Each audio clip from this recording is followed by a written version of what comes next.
मनुष्य किसकी रोशनी से देखता है? ये राजा जनक जी ने याज्ञवल्क्य बाबा से प्रश्न किया कि मनुष्य किसकी रोशनी से देखता है?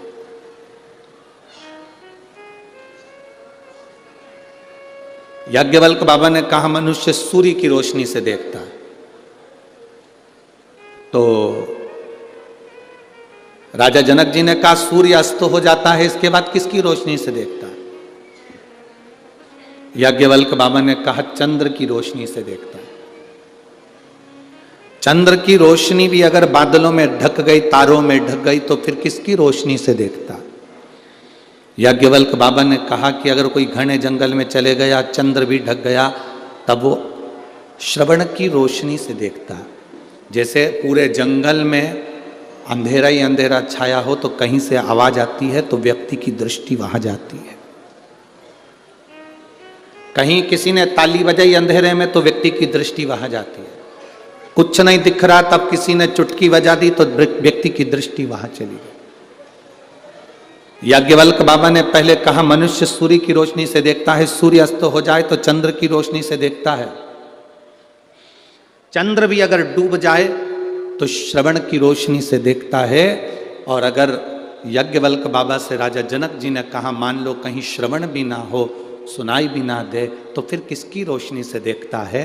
तो याज्ञवल्क्य बाबा ने कहा प्रत्येक मनुष्य जब पृथ्वी पर जन्म लेता है तो उसके अंदर स्वयं शिव समाया हुआ होता है, वो शंकर खुद रोशनी देता है। भारत की भूमि पे के ऐसे राजा हुए जिन्होंने शंकर भगवान का प्रतिदिन अभिषेक करा है।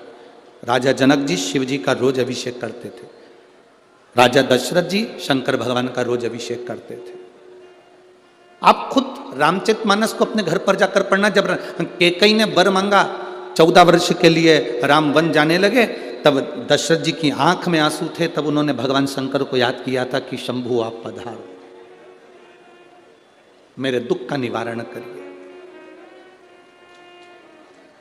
रोज प्रतिदिन देवाधिदेव महादेव का अभिषेक जो करता है, हम आपसे ये नहीं कहते कि आप रोज दूध दही शहद घी लेकर मंदिर में जाओ। जो प्रतिदिन रोज शिव का अभिषेक करता है, अभिषेक का मतलब तो ये भी होता है कि दूध दही शहद ले जाने से अभिषेक की मूलता नहीं है। अभिषेक का मतलब ये भी है कि आप अपने घर से अगर 1 लोटा जल लेकर शंकर जी के मंदिर में पहुंचे हो तो वो भी अभिषेक से कम नहीं है। प्रतिदिन बाबा का अभिषेक है, वो प्रतिदिन बाबा का अभिषेक है। शिव के मंदिर तक जाना, भगवान शंकर के मंदिर तक पहुंचना, भगवान शिव के द्वार तक जाना, भगवान शंकर की चौखट तक पहुंचना। और यहां तक शिव महापुराण की कथा कहती है, मान लो, एक ध्यान लगाइए, मान लो अगर आप शिव के मंदिर तक लोटा लेकर जल लेकर नहीं भी पहुंचे, लोटा भर जल लेकर आप शंकर के मंदिर नहीं भी पहुंचे, मान लो शिव के मंदिर आप लोटा भर के जल लेकर नहीं पहुंचे, केवल शंकर के मंदिर के सामने से निकलकर उसको नमन करते हुए नमन भी नहीं करा, शीश झुका लिया, शीश भी नहीं झुकाया, शिखर को देख लिया, शिखर भी ना देखा, उसके दरवाजे से मुस्कुराकर चले गए, तो वो भी अभिषेक ही है, वो भी अभिषेक है। परसों की कथा में अपन ने श्रवण करा था कि मछली आई, रावण जिस शिवलिंग की पूजन करता है, मछली पाताल में उस शिवलिंग की फेरी लगाती रहती।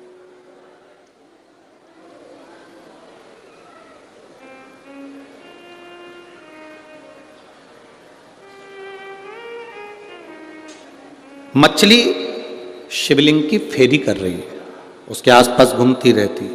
शंकर भगवान ने कितनी बड़ी कृपा कर दी कि शंकर भगवान ने उस मछली का पेट भरने के लिए, उदर तृप्ति के लिए उसने आराधना करी, तो उसके घर में जो संतान हो वो बड़ी बलवान हो और उसको कुछ राजपद मिले।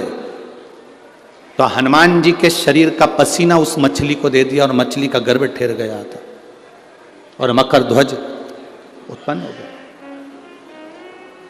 एक बार हनुमान जी महाराज के पोते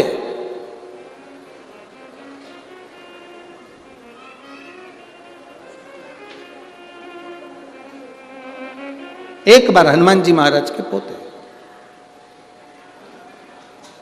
अब हनुमान जी महाराज के पोते मोरध्वज, मकरध्वज का बेटा, हनुमान जी महाराज के पोते ने एक बार श्री हनुमान जी महाराज के सामने खड़े होकर एक प्रश्न कर दिया। और जितने बच्चे अपने मां बाप से प्रश्न नहीं करते, उससे ज्यादा प्रश्न अपने दादाजी से करते हैं। मोरध्वज के दादाजी हैं श्री हनुमान जी महाराज।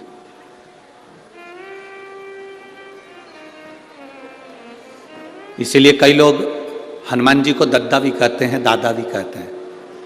आप लोगों ने सुना है कि नहीं सुना? कई लोग हनुमान जी को कहते हैं भैया दादा की कृपा है, दद्दा की कृपा है, भगवान की कृपा। एक दिन मोरध्वज ने, हनुमान जी के पोते ने हनुमान जी से प्रश्न कर लिया था, मकरध्वज के बेटे ने। मोरध्वज को मालूम पड़ा कि मेरे दादाजी हनुमान जी हैं। मोरध्वज ने मकरध्वज से कहा, पिताजी मुझे मेरे दादाजी से मिलना है। मोरध्वज पूछकर अपने पिताजी से दादाजी को ढूंढने के लिए निकल गया। अब मोरध्वज को यह नहीं मालूम था कि उसके दादा भगवान राम की भक्ति में कितने लीन रहते हैं, भगवान राम की भक्ति में डूबे रहते। मोरध्वज अपने दादाजी को ढूंढने के लिए निकला और ढूंढते ढूंढते ढूंढते ढूंढते मोरध्वज थक गया। हनुमान जी नहीं मिले, दादाजी नहीं मिले। तब आखिरी में मोरध्वज अपने दादा को ढूंढते ढूंढते ढूंढते ढूंढते जब थक गया, तब अंजना माता के पास में पहुंच गया। और उसको नहीं मालूम था कि ये मेरी परदादी हैं जिनके पास में मैं पहुंचा हूं। पर अंजना माता ने मोरध्वज को पहचान लिया। बड़ा सुंदर उसका स्वरूप था, बड़ा सुंदर, बहुत सुंदर उसका स्वरूप। मेरी जीजियों,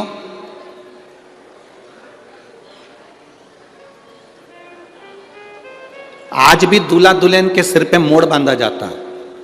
आपके इधर बांधते कि नहीं बांधते वो हमको नहीं मालूम, बांधते हैं इधर पर। वो दूल्हे के सिर पर भी बांधते हैं और दुल्हन के सिर पर भी बांधते।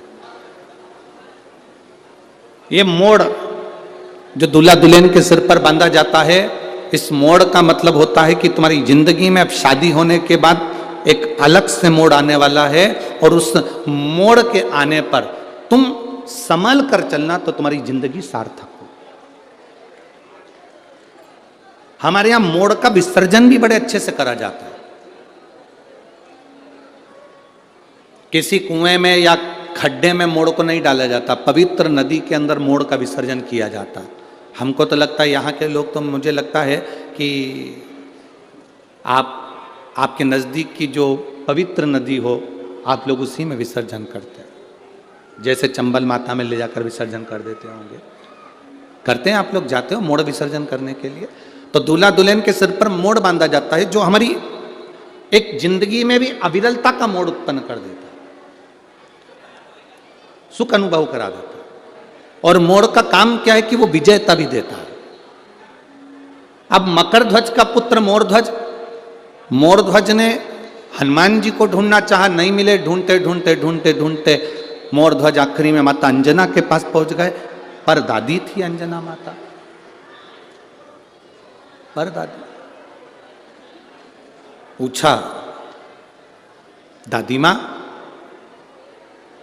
ए दादी मां, एलईडियां चालू करिए, एलईडियां चालू करिए, पीछे की एलईडियां चालू करिए।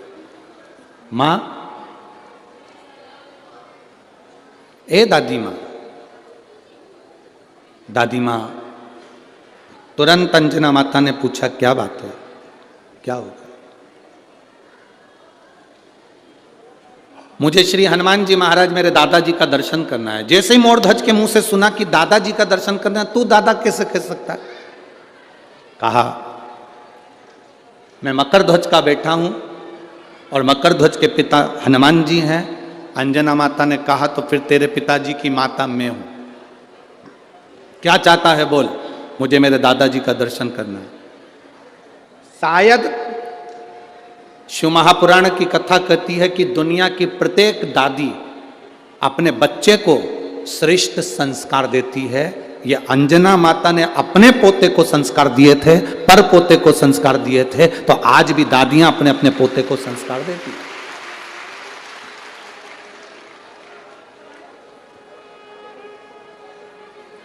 एक मां भले बच्चे को कुछ भी सिखा दे, एक पिता भले अपने बच्चे को कुछ भी सिखा दे, पर जो घर की बुजुर्ग दादी होती है, जो घर की बूढ़ी मां होती है, वो बच्चे को श्रेष्ठ संस्कार देती है। और निवेदन है आपसे, ध्यान रखना अपनी जिंदगी में, बच्चों को कार दिलाओ ना दिलाओ, बच्चों को प्रॉपर्टी दिलाओ ना दिलाओ, बच्चों को गाड़ी दिलाओ ना दिलाओ, बच्चों को कार दिलाओ ना दिलाओ, पर शिव महापुराण की कथा कहती है कि बच्चों को संस्कार जरूर दिलाना, जिससे तुम्हारी जिंदगी सार्थक हो सके, तुम्हारा जीवन सुखमय हो सके, तुम्हारी जिंदगी में सार्थकता उत्पन्न हो सके, तुम्हारा जीवन सार्थक हो सके।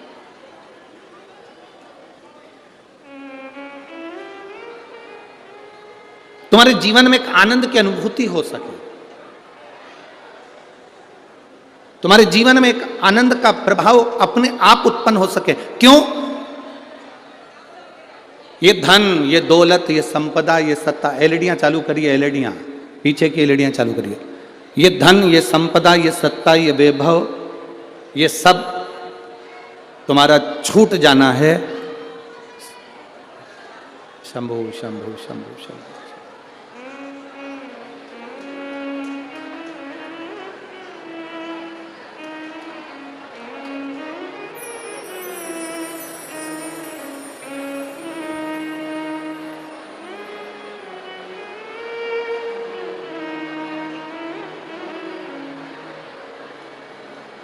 शंभो शरणे मांगू घड़ी रे दुख काटो, दया कर दर्शन ओ शंभो शरणे मांगू घड़ी रे दुख तारो, दया करीन दर्शन। तुम्हारी धन, तुम्हारी दौलत, तुम्हारी संपदा, तुम्हारी सत्ता, तुम्हारा वैभव, ये तुम्हारे काम आए ना आए, पर इतना जरूर ध्यान रखना, अपने बच्चों में जो तुम संस्कार दोगे, वो संस्कार तुम्हारे मरते दम तक तुम्हारे काम आएंगे। ये निश्चित है, आखिरी तक चलने वाला वो संस्कार अपने बच्चों को दो, आखिरी तक चलने वाला, अंत तक।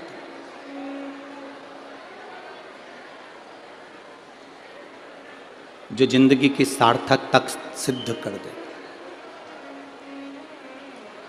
संसार में जन्मा हुआ प्रत्येक मनुष्य, संसार में जन्म लेने वाला प्रत्येक मानव, संसार में जन्म लेने वाला प्रत्येक मनुष्य, प्रत्येक मानव, भीतर जो परमात्मा समाहित है, भीतर जो शिव तत्व आपके समाहित है, उससे वो परमात्मा का दर्शन कर सकता है।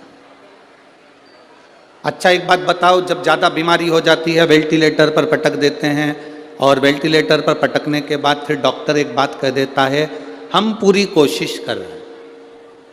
बोलो री जी, सही बात है ना? डॉक्टर क्या कहता है? हम पूरी कोशिश कर रहे हैं, पूरी कोशिश हम कर रहे हैं, सारी कोशिश हम कर रहे हैं, पूरी कोशिश हम कर रहे हैं, पर अब जो है कि हमारे हाथ में कुछ भी नहीं है। अब किसके हाथ में है? अब उसके हाथ में। मतलब डॉक्टर को भी मालूम है कि एक और डॉक्टर बैठा हुआ है, वो डॉक्टर जो बैठा है वो अलग से इलाज कर देता है, और कैसे इलाज करता है ये किसी को नहीं मालूम पड़ पाता, और वो निहाल कर देता। एक और बैठा,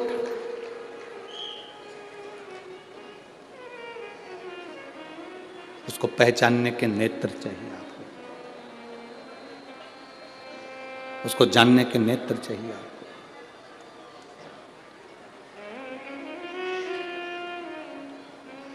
और खाली न जाता कोई दर से तुम्हारे, खाली न जाता कोई दर से तुम्हारे, मैं भी खड़ा हूँ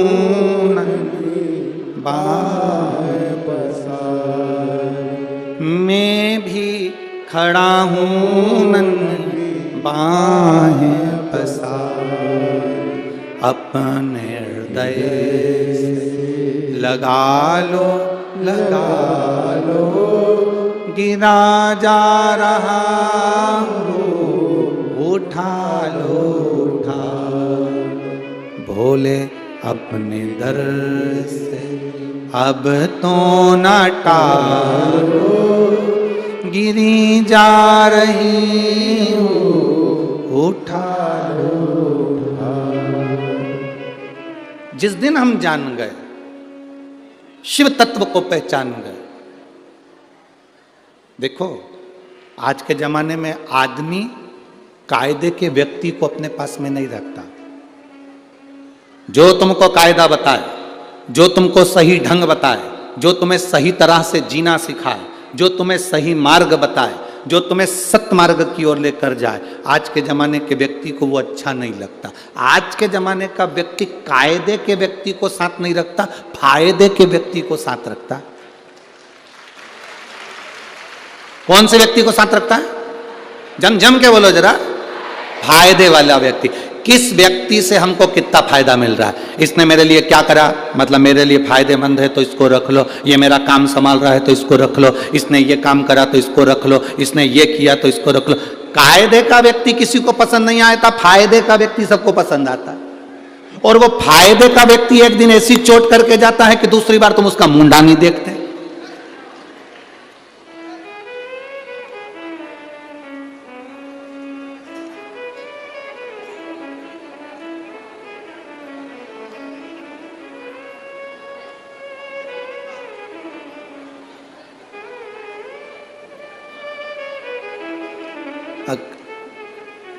कोई लोग बात करते हुए जा रहे थे, कायरी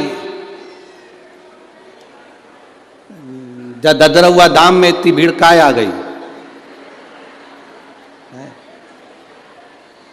कछु मिल रहा है का? तो एक छोटा सा लड़का पास में से निकल कर जा रहा था, वो कह रहा था यहाँ कुछ नहीं मिल रहा, तुम ये मत सोचो कि यहाँ कोई फायदे की चीज मिलेगी। उस बच्चे ने कहा यहाँ केवल एक कायदे की चीज मिलेगी कि तुम्हें जीने का तरीका आ जाए।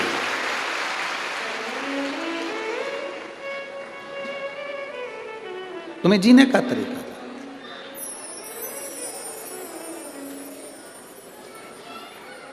हम भिखारी को रोटी देते हैं, आप लोग देते हो कि नहीं देते हो?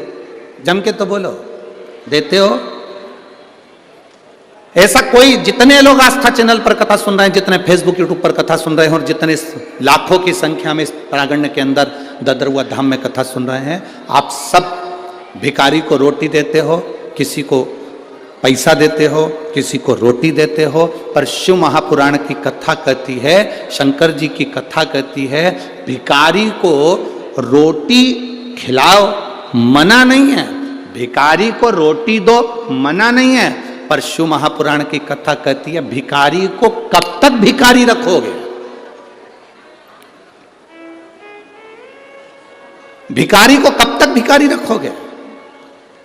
शिव महापुराण की कथा कहती है, भिखारी को रोटी खिलाओ मना नहीं है, भूखे को भोजन कराओ मना नहीं है, भिखारी को भोजन दो मना नहीं है, पर भिखारी को रोटी खिलाने की जगह रोटी खिलाओ मना नहीं है, पर उसको रोटी कमाने का तरीका भी दो, उसको कुछ अच्छा कहने का तरीका दो। वो आया तुम्हारे दरवाजे पर, तुमने रोटी निकाली और दे दिया, फिर आया मांगने, तुमने फिर रोटी निकाली दे दिया, उसको कहो शरीर अच्छा है, परिवार अच्छा है, चल मैं किसी दुकान पर तुझे काम में लगा देता हूं, चल किसी पेट्रोल पंप पर तुझे काम में लगा देता हूं, चल किसी आश्रम में तू झाड़ू लगाना, पोछा लगाना, मकान साफ करना, आश्रम के जितने कमरे उसमें सफाई करना, चल मैं तुझे काम में लगा देता हूं। तू रोटी मांग रहा है। हर व्यक्ति आज के भिखारी को रोटी भी देना पसंद करता है, पैसा भी देना पसंद करता है, और भिखारी भी ऐसा हो गया कि वो रोटी और पैसा लेना पसंद करता है, पर कायदे से जिंदगी को जीना पसंद नहीं करता। उसको फायदा दिखता है कि मुझे 1 रुपया मिल जाएगा, 2 रुपया मिल जाएगा, 10 रुपया मिल जाएगा और मेरी जिंदगी सार्थक। ना ना ना, फायदे में तुम अगर फायदा देखकर चलोगे तो एक दिन घाटा खा जाओगे। ये बड़े बड़े घाटे लोगों को लगते काहे के लिए? नई नई कंपनी आती है, कंपनी आकर कहती है 50,000 रुपए जमा करो, 2 लाख रुपए लेके जाओ, फायदा दिखाते हैं और लेके भाग जाते हैं। इसमें कई माताएं ऐसी बैठी होगी जिनने, कई बिचारियों ने कहीं कहीं कोई ना कोई कंपनी में 100-150 रुपए इकट्ठे करके, कजन कौन कौन सी कंपनी, हमें तो नाम भी नहीं मालूम दादा, वो इकट्ठी कर करके रख लेते हैं। तुम लालच में दे देती हो, इतना ब्याज मिल रहा है, दुगना हो रहा है, चौगुना हो रहा है, 8 गुना हो रहा है। अगर दुगना होता तो वो तुम्हें क्यों देता? खुद ही नहीं दुगना कर लेता, पर तुम्हारे पैसे लेकर वो तुम्हें दुगना दुगना करने का 1 महीना, 2 महीना, 4 महीना, 6 महीना तुम्हें सहयोग करता है। उसके बाद में जब तुमने सब दूर प्रचार कर दिया, ढेरों पैसा उसके पास इकट्ठा हो गया और उस पैसे को लेकर वो चला जाता, उस धन को लेकर वो चला जाता, उस संपदा को लेकर वो चला जाता, चले गया, वो धन लेकर चले गया, वो पैसा लेकर चले गया, वो संपदा लेकर चले गया। फायदा देखा ना तुमने, कायदे का आदमी नहीं ढूंढा, तुमने फायदा देखा कि दुगना हो रहा है। और एक व्यक्ति था तुम्हारे पास में, वो कह रहा था देखो जी मेहनत करो, थोड़ी सिलाई मशीन ले लो, अपना खुद का शोरूम डाल लो, तुम्हारा काम कर लो, तुम्हारा ये काम कर लो, मेहंदी का काम अच्छा है तो मेहंदी का काम कर लो, तुम्हें जो काम अच्छा लगता है वो काम कर लो, तुम चोली अच्छी सिलो तो चोली का काम सीख लो, तुम अगर लहंगा अच्छा सिलो तो लहंगे का काम कर लो, चप्पल अच्छी बना सकते हो तो चप्पल का काम सीख लो, कढ़ाई अच्छी आती हो तो कढ़ाई का काम सीख लो। एक व्यक्ति कह रहा है अपने पैसे को खुद पर खर्च करो, खुद इतनी मेहनत करो कि 4 चांद लग जाए, तुम्हारा धन, तुम्हारा सामान तुम्हारे पास में रहना चाहिए, पर तुमने फायदा देखा, यहां से फायदा ज्यादा होगा, फायदा ज्यादा होगा, फायदा ज्यादा होगा, और फायदे के चक्कर में मालूम पड़े सब नष्ट हो गया। इसलिए शिव पुराण कहती है कायदे का व्यक्ति ढूंढना, फायदे का व्यक्ति मत ढूंढना। कायदे का व्यक्ति मिल गया तो नैया पार कर देगा। यदि कायदे का व्यक्ति मिल गया तो नैया पार कर देगा। कायदे का व्यक्ति ढूंढिए, फायदे का नहीं। हम देखते हैं कि हमारी फायदा कहां से हो सकता है, कहां से 500 रुपए आ सकते हैं, कहां से 1000 रुपए आ सकते हैं, कहां से 10,000 आ सकता है, कहां से 25,000 आ सकता है। हम फायदा ना देखें, हम कायदा देखें कि हमारी भक्ति में वो बल बढ़ जाए, हमारे भजन में वो बल बढ़ जाए। जैसे मीरा, कर्मा, नरसिंह मेहता, नामदेव, ध्रुव, प्रहलाद, इनकी भक्ति में जो बल बढ़ गया था, ऐसा बल हमारे भीतर बढ़ना चाहिए, ऐसा बल हमारे भीतर बढ़े।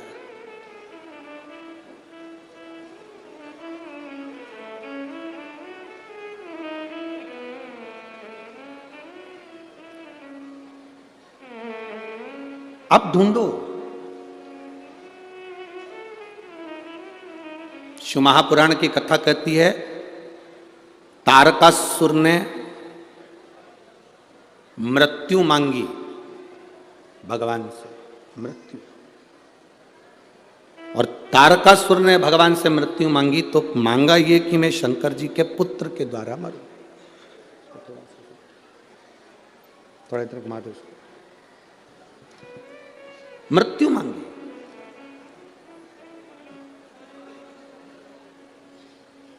और तारकासुर ने मृत्यु मांगी तो मांगी बस शिव के पुत्र द्वारा, भगवान शंकर के पुत्र द्वारा।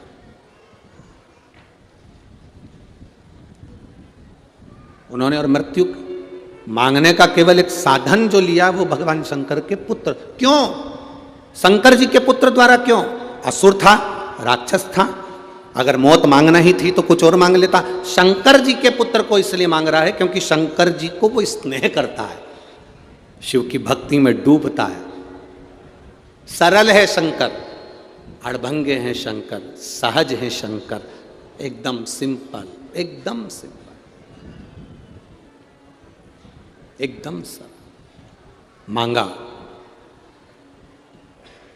और मांगा तो क्या मांगा कि मुझे शंकर भगवान का पुत्र मारे, मुझे शिव का पुत्र मारो। क्यों? क्योंकि वो चाहता था भगवान शंकर की शादी हो जाए, शादी हो जाएगी तो बच्चे होंगे ना, विवाह हो जाए उनके और शादी होगी, बच्चा होगा।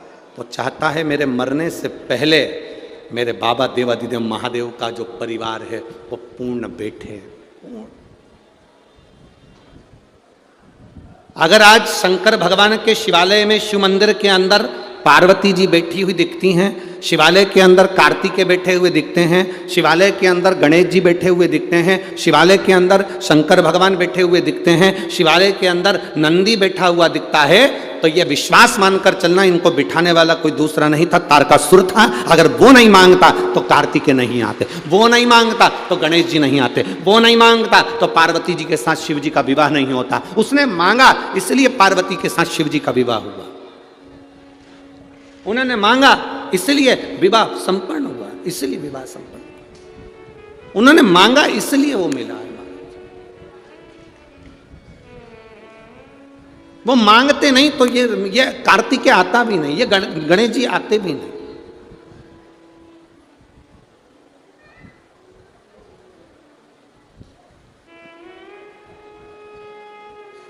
महाराज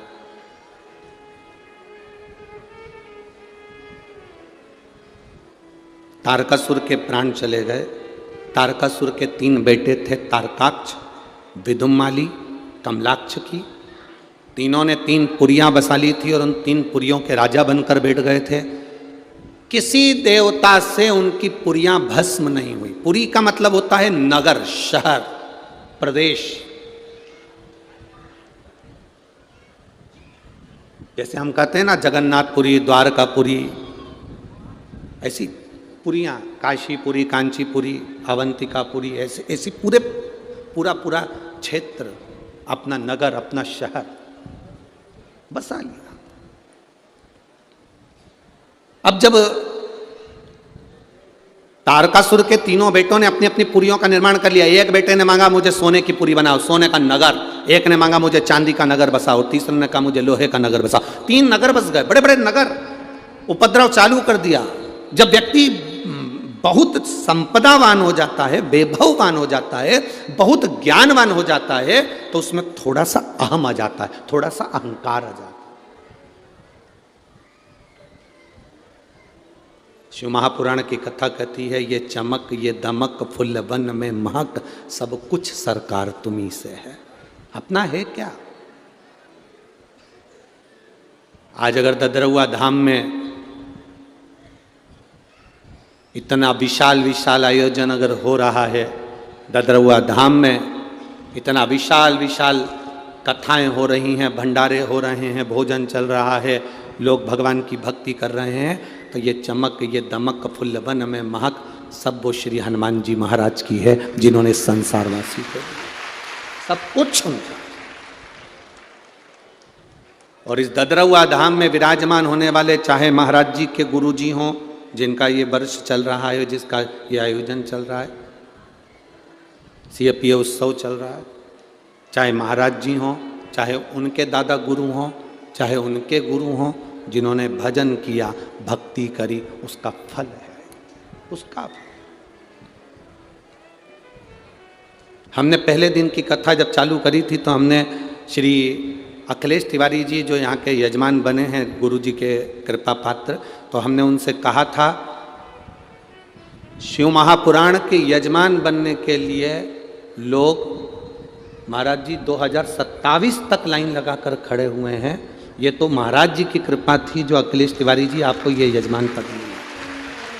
ये गुरु की कृपा हुई तो मिल गया, गुरु की कृपा।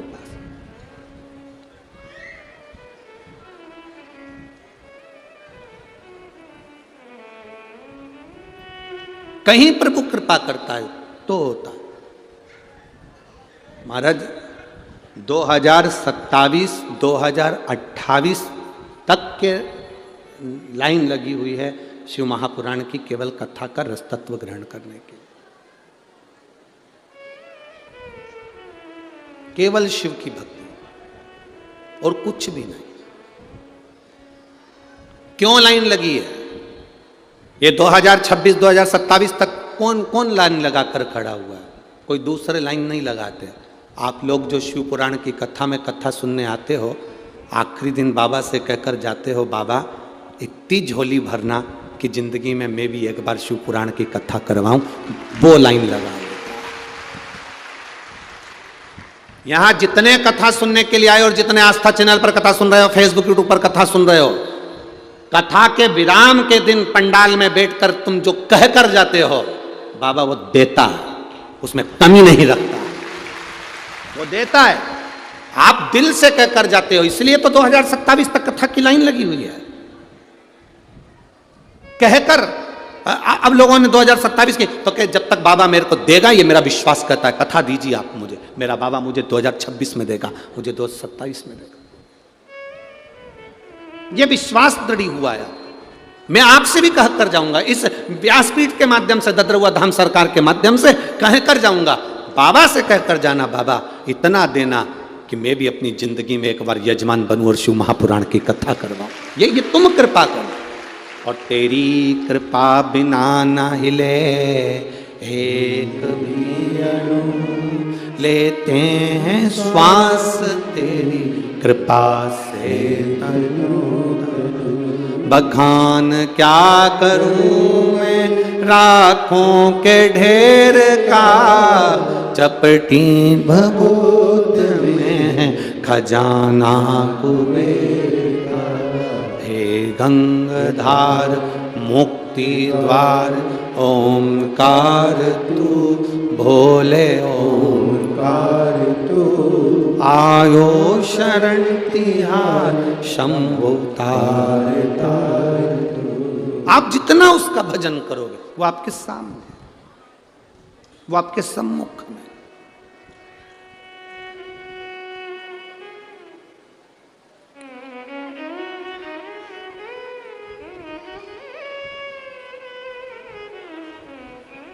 कई लोगों को गलतफहमी हो जाती है, कई बार प्रशासन को भी ऐसा हो जाता है कि आखिरी दिन की कथा सुबह 9 बजे है, 8 बजे है, इतनी जल्दी कौन आएगा, कौन पहुंचेगा। पर जब भक्तों का आना चालू होता है तो प्रशासन भी कहता है कि इतनी सुबह से इतने सारे कैसे आ गए। उनको भी लगता है कहाँ से आए। हम कहते हैं ये कोई साधारण मनुष्य कथा सुनने के लिए कभी शिव पुराण में नहीं जाता। माली अपनी टोकनी में वही फूल रखता है जो माली को अच्छा लगता है। हम बेलपत्र वो ही तोड़ कर रखते हैं जो अच्छी होती है। बोलो सही है कि गलत है? जब हम अपनी झोली में बेलपत्र अच्छी रखते हैं, फूल अच्छा रखते हैं, तो मेरे महादेव भी अपनी कथा में अच्छे अच्छे फूल लेकर आता है। कोई साधारण नहीं है।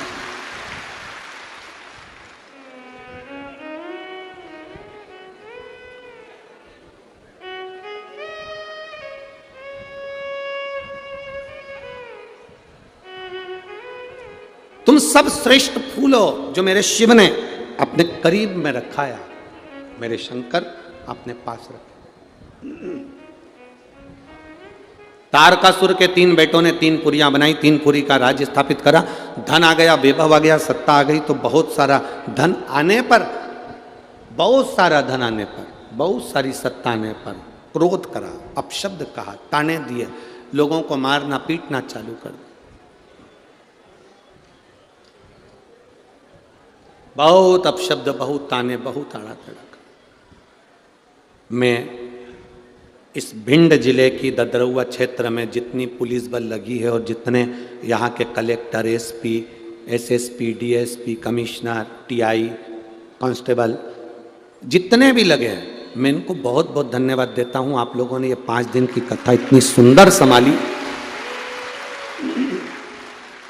5 दिन की कथा इतनी सुंदर संभाली कि किसी व्यक्ति से कोई अपशब्द नहीं, कोई आड़ी टेढ़ी बात नहीं, कोई ताना नहीं, कोई विवाद नहीं, कोई फालतू बात। और अपने दिल पर हाथ रख कर देखना, और कथाओं का स्मरण करना। उस कथा में आपको टेंशन रह सकता है, बहुत चिंता रह सकती है, दिन भर खड़े रहना पड़ सकता हो, पर शंकर की कथा में कोई चिंता करने की जरूरत नहीं पड़ती। अलमस्त होकर जहाँ जगह मिले आप भी कथा सुन सकते। आप भी कथा सुनो। हम प्रशासनिक अधिकारियों से भी कहते हैं कि आपको खड़े रहने की ज्यादा जरूरत नहीं, आप तो कथा का लाभ ले लो। ड्यूटी हो रही है अपनी जगह पर, सब चलता है, पर भगवान की यह कथा बार बार नहीं। और बहुत अच्छे से संभाला आपने शिव के रूप में। हमने कई बार कहा है प्रशासनिक अधिकारी चाहे पुलिस कर्मी हो वो भी एक शंकर का स्वरूप है, और डॉक्टर है वो भी शंकर का एक स्वरूप है, जो कहीं ना कहीं आकर संभाल लेता है, वो संभाल अच्छे से कार्य संभाल।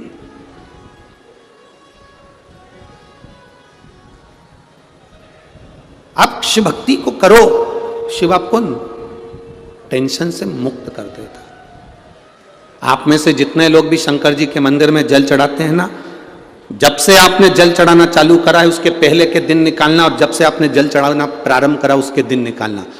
पहले जब जल चढ़ाते नहीं थे, जब मंदिर नहीं जाते थे, शंकर के मंदिर में जल नहीं चढ़ाते थे, वो दिन निकाल कर देखना कितने टेंशन के दिन निकलते थे। रोज कुछ ना कुछ विवाद, क्लेश, अपशब्द, कहीं पैसे की दिक्कत, कहीं कोई दिक्कत। जब से महादेव को आपने जल चढ़ाना प्रारंभ करा उसके बाद के दिन निकाल कर देखिए, आपको मालूम पड़ जाएगा कि आपका जीवन क्या है।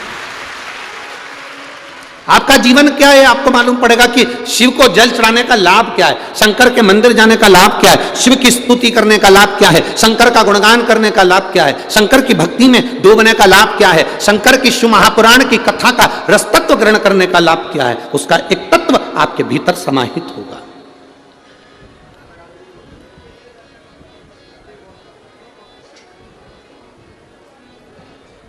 महाराज तारकासुर के तीनों पुत्र अहम में डूब गए, अहंकार में, अभिमत्ता में, अहम में समाहित हो गए। अहंकार से परे हो जाओ, बिल्कुल छोड़ दो अहंकार। जितना अहम छोड़ सकते उतना छोड़ दो।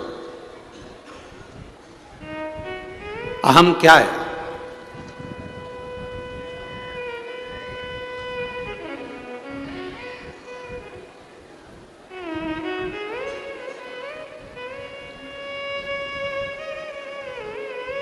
कौशल्या मैया के पास में राम जी महाराज आकर बैठे।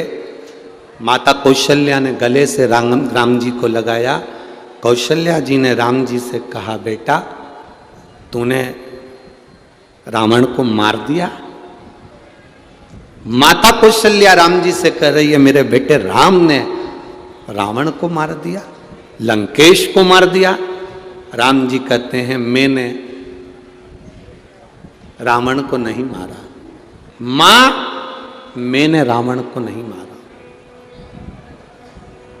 तो कौशल्या माता ने कहा, तूने रावण को नहीं मारा तो फिर मारा किसने? राम जी कहते हैं, मैंने रावण को मारा। अभी क्या कर रहे थे राम जी? मैंने रावण को नहीं मारा। मां, मैंने रावण को नहीं मारा। कौशल्या जी ने पूछा, तूने रावण को नहीं मारा तो फिर रावण को मारा किसने? तो राम जी कहते हैं, मैंने रावण को मारा। मां पूछती है, अभी तो तू कह रहा था कि मैंने रावण को नहीं मारा, अब तू कह रहा है कि मैंने रावण को मारा, ये कैसी बात है राम? राम कहते हैं, मां, राम ने रावण को नहीं मारा, रावण को उसके मैं मतलब अहंकार, अहंकार ने रावण को मार दिया। कभी मत कहो कि मैंने कुछ करा, ना ना ना, करते हो मेरे बाबा, मेरा नाम हो रहा है, प्रभु आपकी कृपा से सब काम हो रहा है, मैं नहीं कर सकता कुछ। शिव महापुराण की कथा में स्वयं तुमरुका जी चंचुला देवी को शिव महापुराण की कथा सुनाते हैं। चंचुला का पति बिंदुक प्रेत योनि में पड़ा हुआ है। तुमरुका जी जब कथा सुनाने के लिए बैठे, देवाधिदेव महादेव ने कहा, तुमरुका जी मैं यजमान बनाऊं। शंकर पार्वती शिव महापुराण के यजमान थे।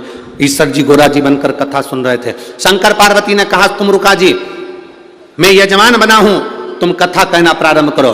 तुमरुका जी ने हाथ जोड़कर कहा, शिव महापुराण की कथा मैं बांट सकूं, ये मेरी सामर्थ्यता नहीं है। कोई दूसरी पुराण होती तो मैं बांट सकता था, पर शिव पुराण की कथा मैं कभी नहीं बांट सकता। शिव महापुराण की कथा कौन बांचेगा?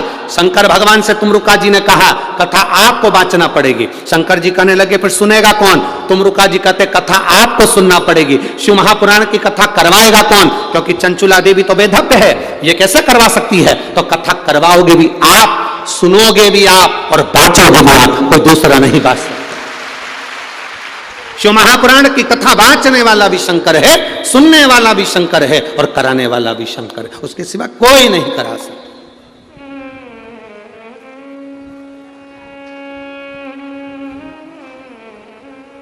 आप ये छोड़ दो कि मैं कर रहा हूं, आप कैसे कर सकते हो?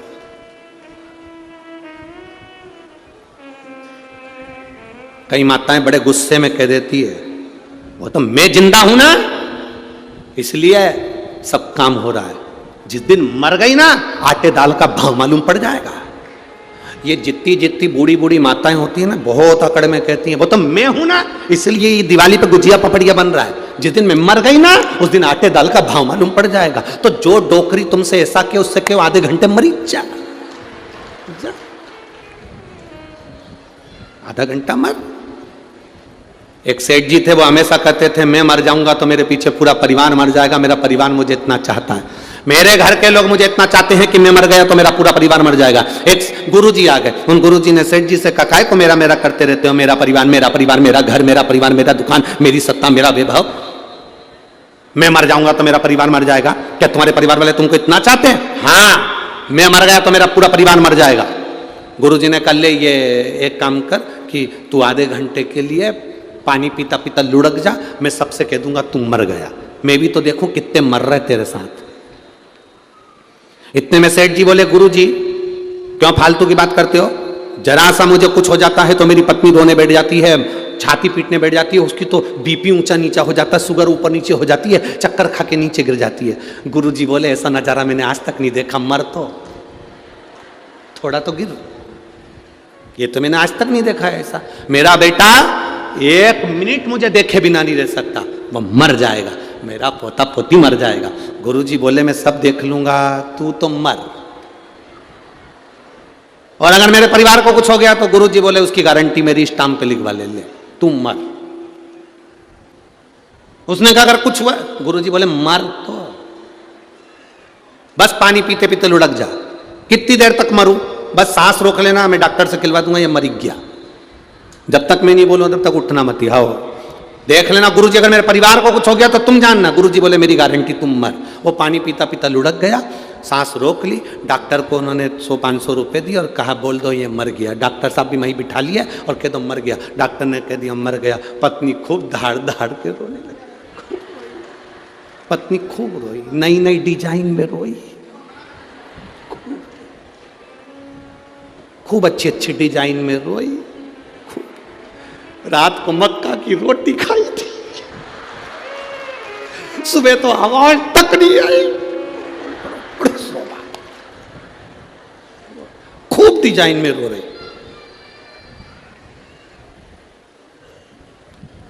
गुरुजी ने पूछा सेठानी क्या हुआ? सेठानी बोले मेरा पति चले गया, बताकर भी नहीं गया, मेरे से बात भी नहीं करी। गुरुजी बोले मेरे पास में एक ऐसी बूटी रखी है, तू खाएगी, तू मर जाएगी, तेरा पति जिंदा हो जाएगा, ले। इतने में सेठानी बोली इनकी तो उम्र हो गई थी,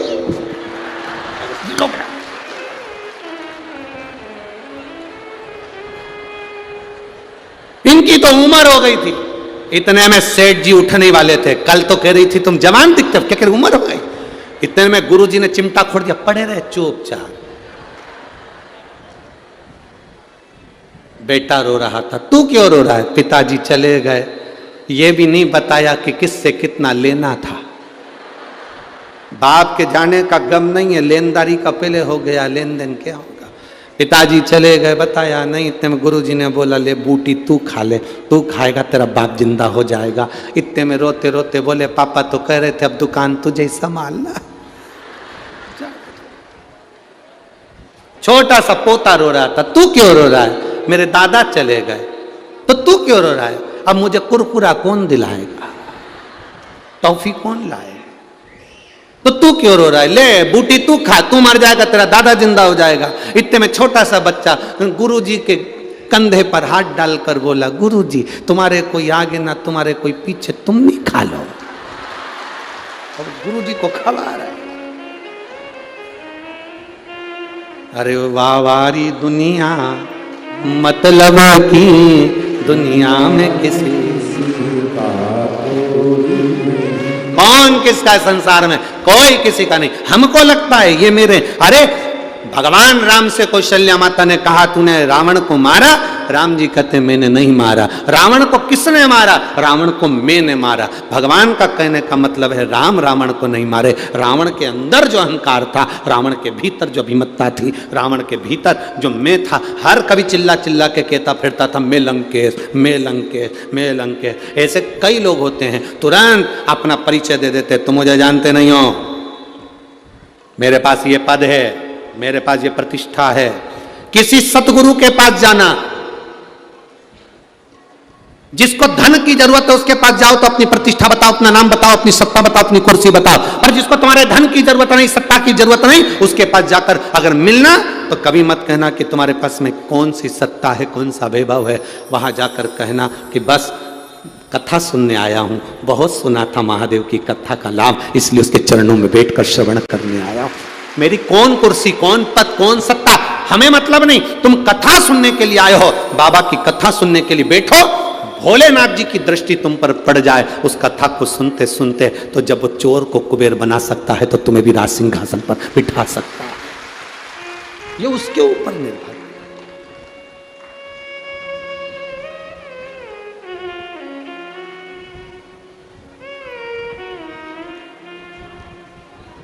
भक्ति के बल को बढ़ाना मार्ग। तेरे डमरू की धुन सुन के मैं काशी नगरी आई हूँ। तेरे डमरू की धुन सुन के मैं काशी नगरी आई हूँ। तेरे डमरू की धुन सुन मैं काशी नगरी आई हूँ। मैं काशी नगरी आई हूँ। मैं काशी नगरी आई हूँ। मैं काशी नगरी आई हूँ। मैं काशी नगरी आई हूँ। मैं काशी नगरी आई हूँ। हार हार अपने स्थान पर बैठकर भगवान शिव से अपने हृदय की बात, मन की बात बड़े भाव के साथ दिल से बाबा से प्रार्थना। जिसको जहां जगह मिले वहां बैठकर बोलना। रोड पर भी जहां लोग खड़े हों वो भी बैठकर बोलें। जहां जगह मिल जाए वहां बैठिएगा और बाबा से प्रार्थना करिएगा। आज कथा का विराम दिवस है। दिल से, भाव से, मन से भगवान देवाधिदेव महादेव से अपने मन की बात अवश्य।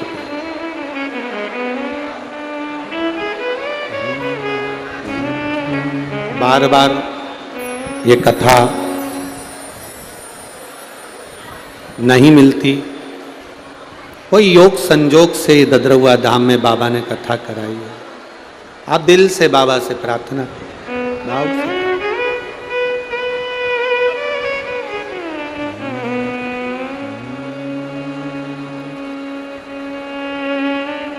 श्री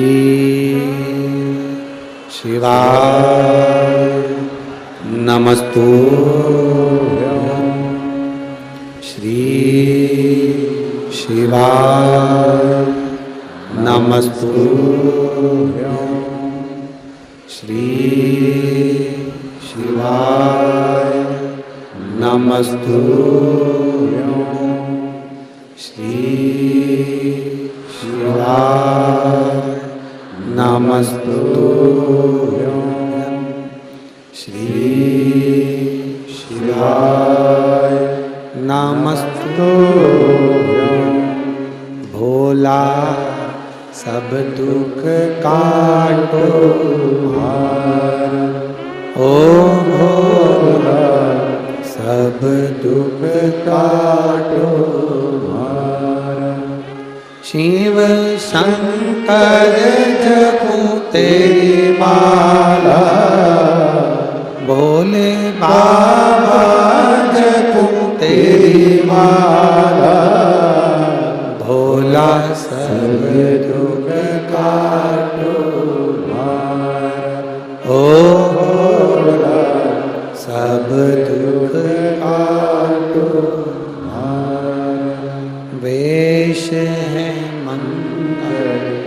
मंगलकारी, वैसे है मंगलकारी। शमशान वासी हमारा, शमशान वासी ओ भोला, सब दुख काटो ओ भोला, सब दुख काटो। भगवान देवाधिदेव महादेव शिव की कथा कर रही है, ओगरदानी का संवाद कर रहा है। तारकासुर के 3 पुत्र तारकाक्ष, विनुमाली, कमलाक्षकी ने पुरियों का निर्माण कर लिया, पर देवताओं से वो पुरी जलाई नहीं गई। जो उन्होंने नगर बसाया था वो नगर समाप्त करते नहीं बना।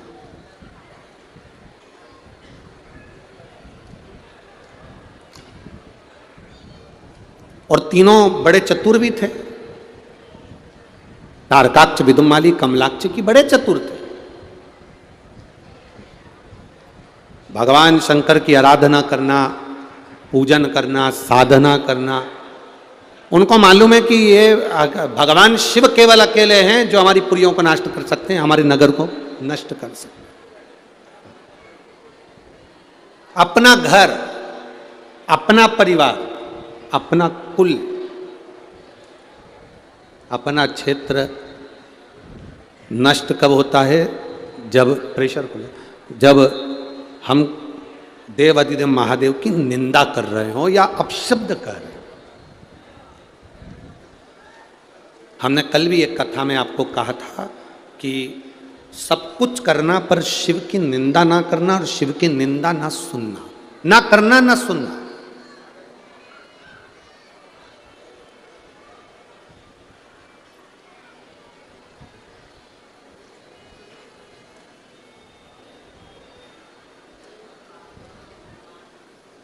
ना हमें निंदा करना है, ना हमें निंदा सुनना है।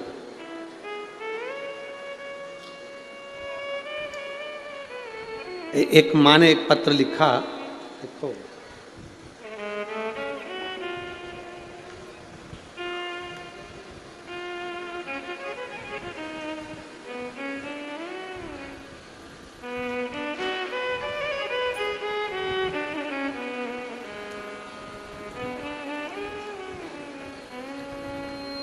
कुसुम कुशवाहा कहीं बैठी हैं। कुसुम कुशवाहा,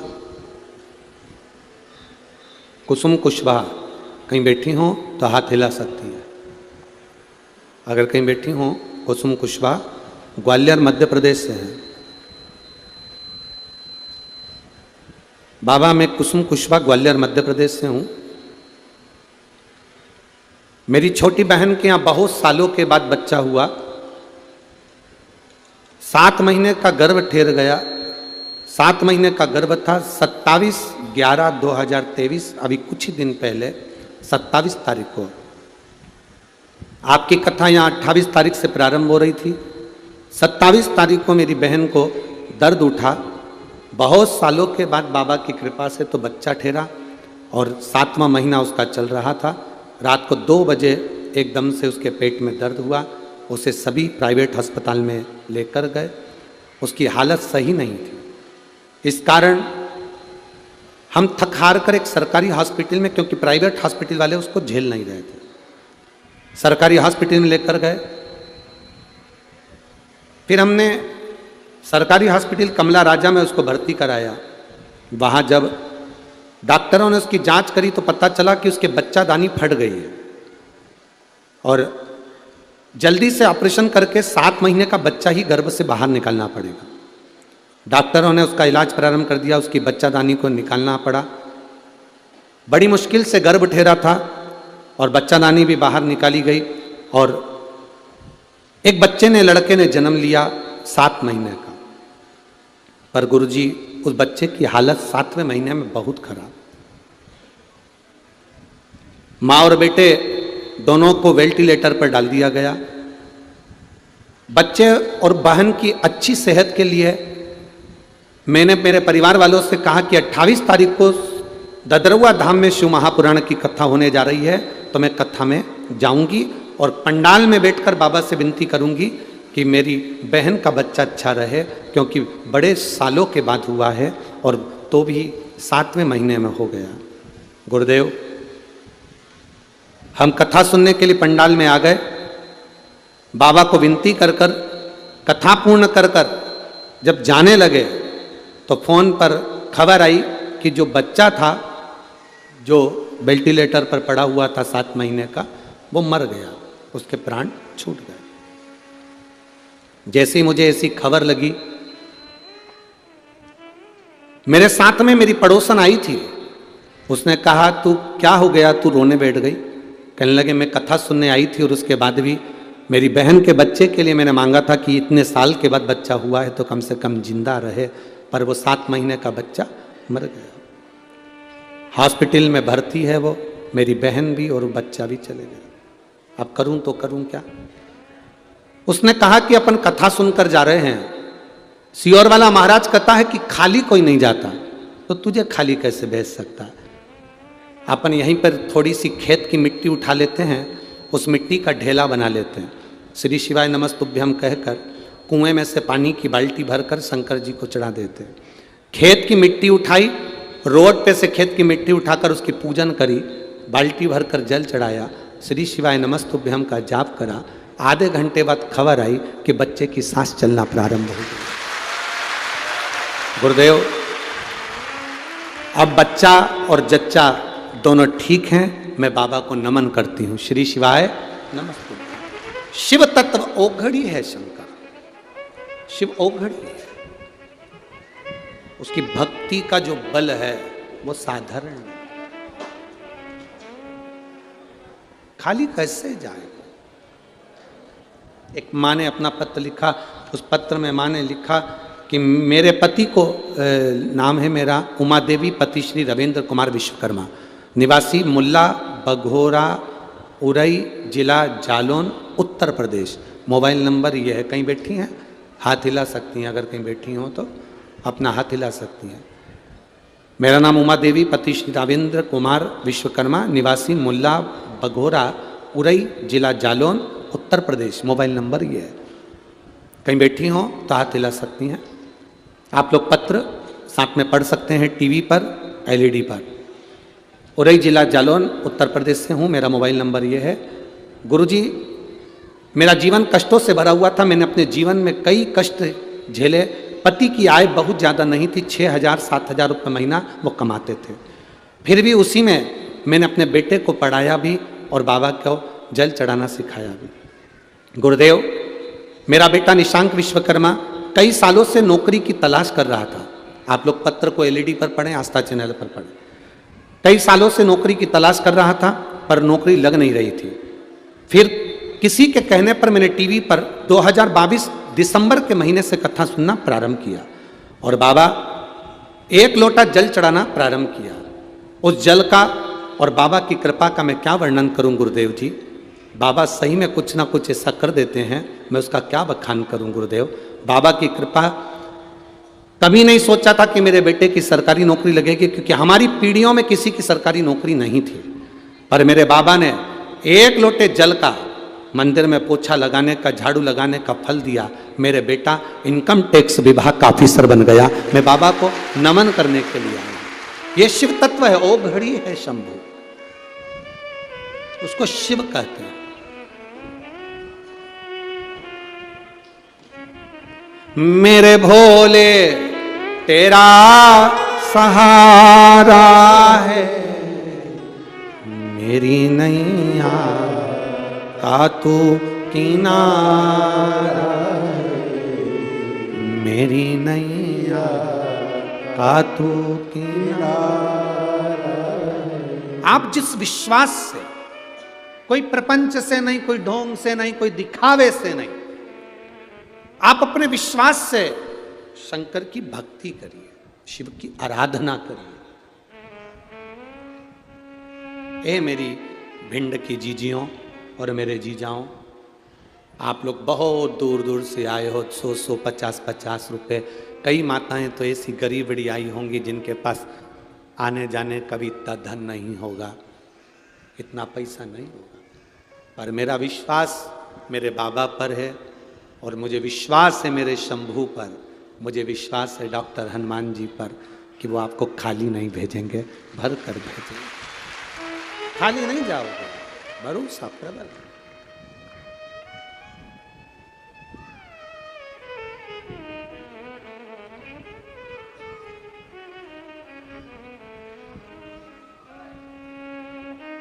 महाराज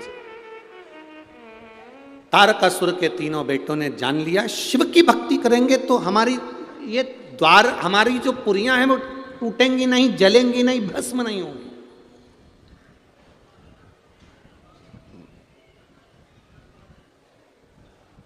कई लोग आपसे कहेंगे इतने समय से जल चढ़ा रही है, इतने समय से कथा सुन रही है, कुछ मिला?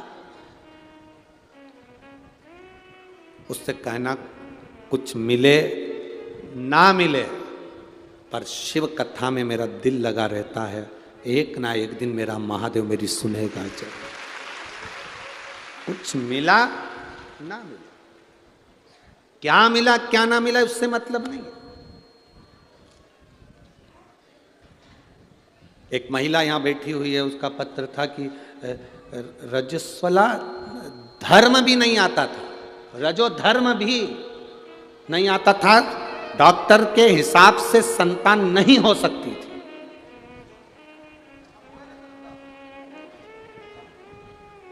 डॉक्टर के हिसाब से संतान नहीं हो सकती। नाश्ते की प्लेट भेजी पर नाश्ता नहीं भेजा है।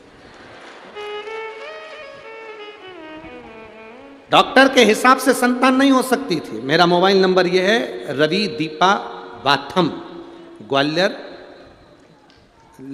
लगहेड़ी, क्या है ये? हाँ तुम समझ गए ना, बस ठीक है ठीक है। कहीं बैठी हैं क्या? हाथ हिला सकती हैं अगर कहीं बैठी हो तो। महाराज डॉक्टर के हिसाब से संतान का सुख नहीं हो सकता था, रजो धर्म नहीं, संतान कैसे होगी? पर वास्तव में शिव शिव है गुरुजी, शंकर शंकर है। सब ने मना कर दिया था संतान नहीं होगी। 3 साल 4 साल 5 साल 6 साल 7 साल निकलते चले गए, हमने भी शिव जी को नहीं छोड़ा। आपकी कथा में इतना विश्वास था, शंकर जी को जल चढ़ाती, नंदी के पास बैठकर बेलपत्र खा लेती, बाबा को प्रार्थना करती, ना रजो धर्म आता पर संतान आप दोगे। बाबा की कृपा से मुझे 7 साल के बाद पुत्र की प्राप्ति हुई। ये शिव कृपा है, वो घड़ी है। देवता देते हैं पल्ला झाड़ कर और महादेव देता है छप्पर। वो देता जरूर है, क्या देगा, कब देगा, कैसे देगा, ये उसके ऊपर निर्भर कर। क्यों सुने कथा?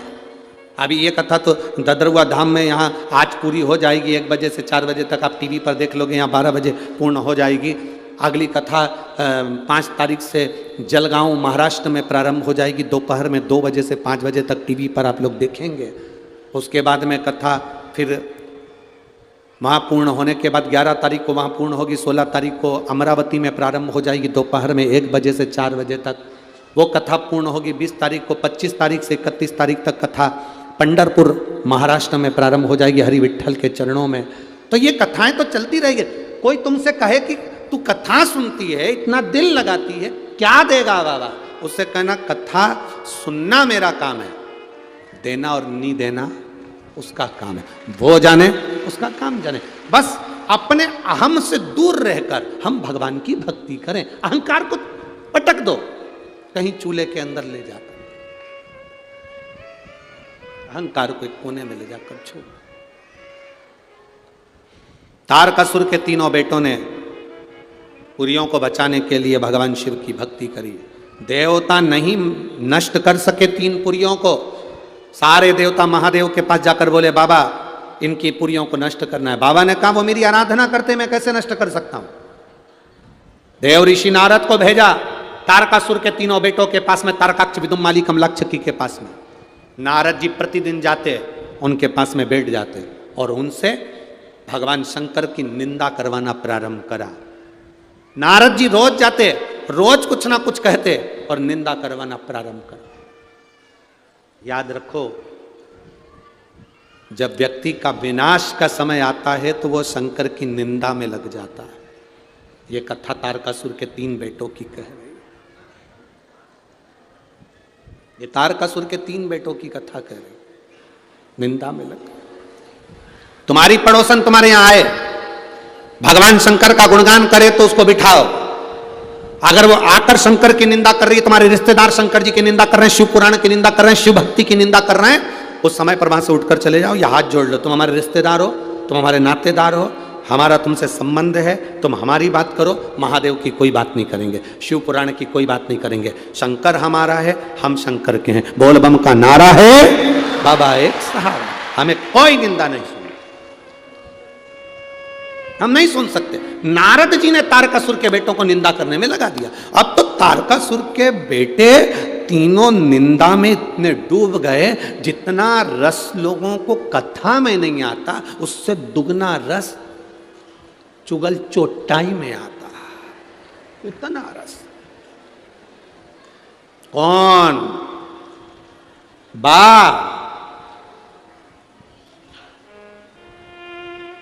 बिमलाबाई की छोरी, हो, जो निंदा में डूबना प्रारंभ करा, जो डूबना प्रारंभ करा, मालूम पड़े पूरी जिंदगी बेकार कर ली। ना करिए, क्या करना।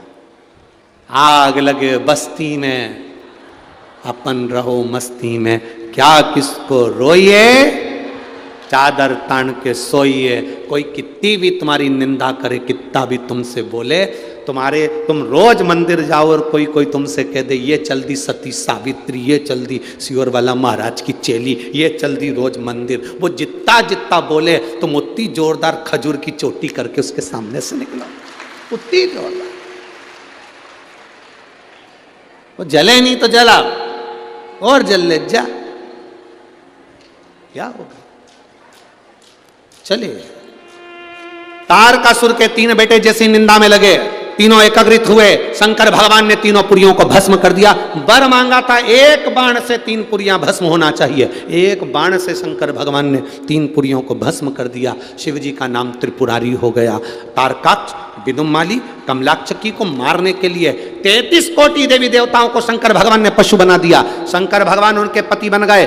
भगवान शंकर पशु के पति बन गए, इसलिए उनका नाम पशुपति नाथ हो गया। भगाते भगाते तीनों को एक जगह इकट्ठा करा, त्रिशूल उठाकर तारकाक्ष, विदुमाली, कमलाक्षकी को मारते, नंदी का रूप लेकर सींग से मारना चाहा, पीछे से कमलाक्षकी ने आकर भगवान शंकर का सिर काट दिया।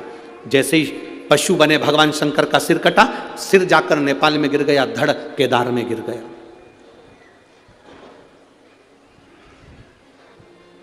धड़ नीचे गिरा, गिरते से शंकर भगवान ने अपना असली स्वरूप लिया, त्रिशूल उठाकर तारकाक्ष, विदुमाली और कमलाक्षकी तीनों का संहार कर दिया। चारों तरफ से आवाज आ गई, बोल पशुपतिनाथ भगवान की। एक शिव महापुराण में पाशुपत्य अस्त्र की कथा है और एक शिव महापुराण में पशुपति व्रत की कथा।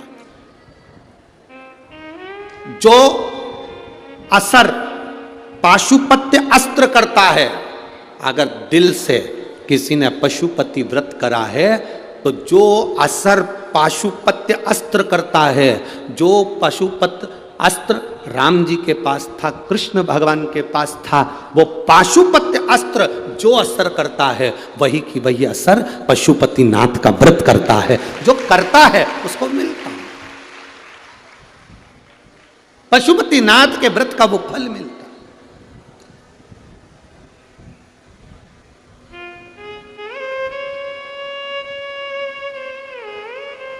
अब